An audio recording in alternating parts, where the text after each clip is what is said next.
Good morning to you. Explain to us what is expected to happen today.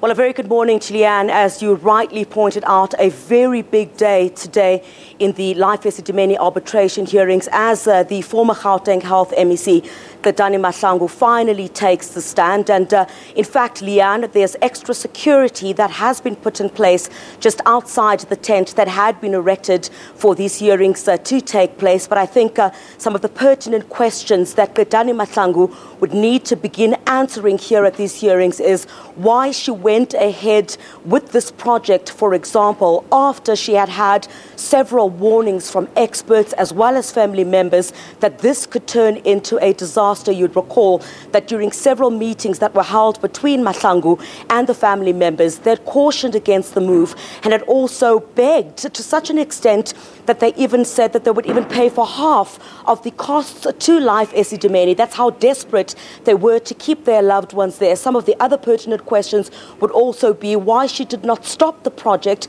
after so many patients had died.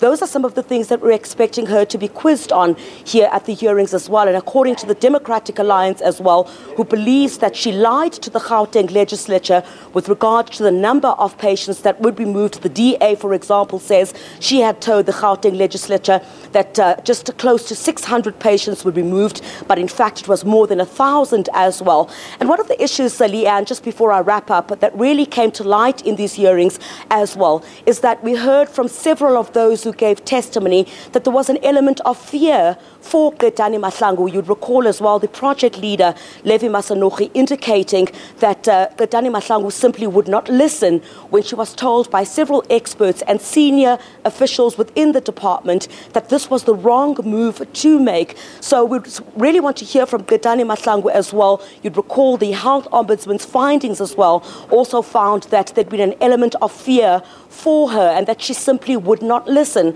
So those are some of the issues that we're expecting to take center stage here today. We're also expecting some marches to take place here by the Treatment Action Campaign as well as the South African Federation of Trade Unions. So a real anticipation where the families finally believe that the woman who was at the helm of the department at the time of the disaster will finally have her say. But I think also most importantly is whether Gadani Mahlangu will take responsibility for these deadly transfers.